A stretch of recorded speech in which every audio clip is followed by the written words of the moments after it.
Olympic champion Gus Kenworthy performs tricks on skis that most of us would be scared to try in sneakers. But even as he was winning a silver medal in the Sochi Winter Games, he says he was afraid to be himself. Now he has made a big personal change, coming out and becoming the second openly gay athlete to compete for Team USA in the Winter Games. Here's ABC's Matt Gutman. That is Olympian Gus Kenworthy shredding the slopes. And that's me. That was so lame. I'm just happy I didn't get hurt. Dude, I'm proud of you. Thank you. Admittedly, I've been off skis for nearly as long as he's been alive. Yeah! Oh! That was huge. What? That was huge. But gamely, Gus coached me through a couple of tricks that the aerial virtuoso was probably doing before he could walk. High knuckles! Do you ever feel fear? I mean, you're doing stuff that could easily kill you.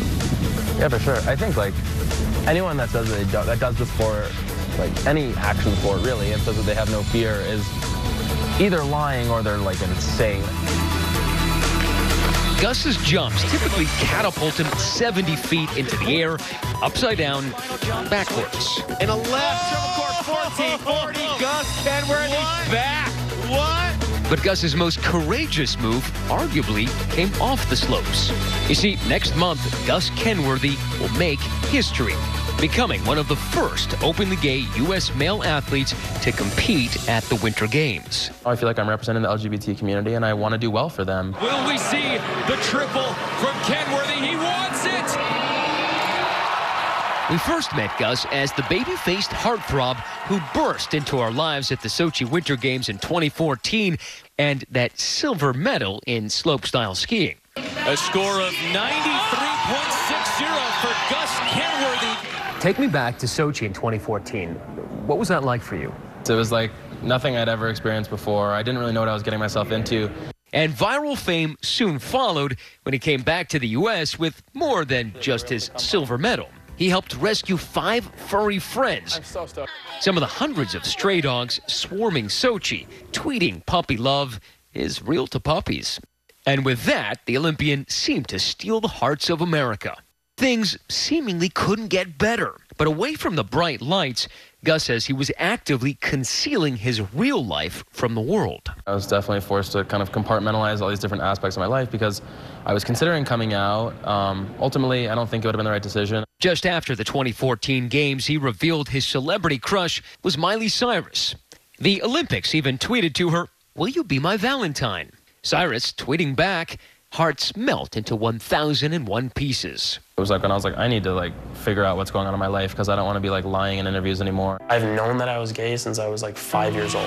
Much like his big heirs, Gus came out to the world in a big way. In this ESPN feature proclaiming it his next big move. Yes, Gus Kenworthy putting down the switch triple rodeo.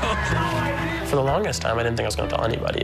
I was so scared of what people would think. I pictured myself like having my life skiing and then finishing my career, finishing skiing, and being able to like move somewhere else and have my relationship openly and tell my family and everything. And I knew that that day would come. But he also felt responsibility. I wanted to kind of come out and hopefully be a beacon of light for any kids that were the same as me when I was a kid because I didn't feel like I had anyone to look up to. Anticipating this unbelievable event. In an extreme sport fueled by testosterone and energy drinks, it seemed a risk. Did you get any pushback? Yeah, I mean, anything that wasn't good, if judging was bad, if something went wrong, it was gay.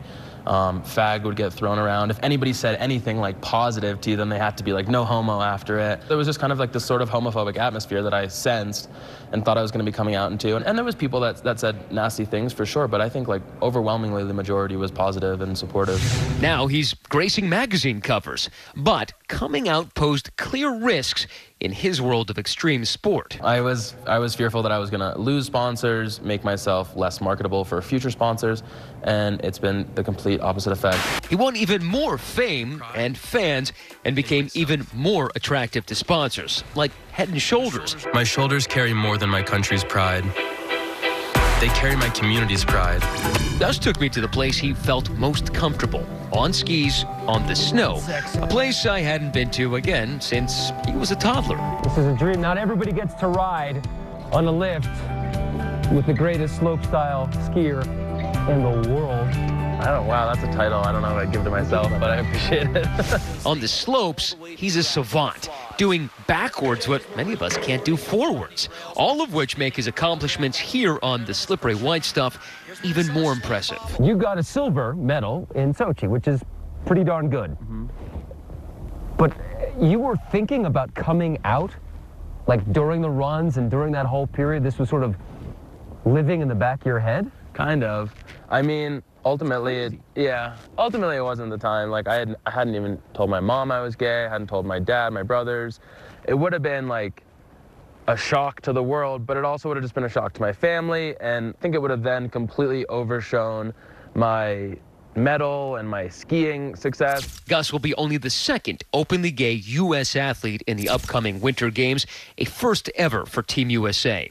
But if he wins this year, there'll be no hiding his emotions this time. You said earlier that having this secret is one of the things that drove you. Now that you've unburdened yourself with it, do you still have the fire in the belly? I'm pushing myself to continue to prove myself, but I also am no longer ashamed of part of myself. Back on the slopes, he tries again to teach me the ropes. Show up! Press a little bit against the front of your boots. Give yourself a little jump. Follow behind me. It's terrifying. Mostly, though, I'm just trying not to get myself killed. For Nightline, I'm Matt Gutman in Nederland, Colorado.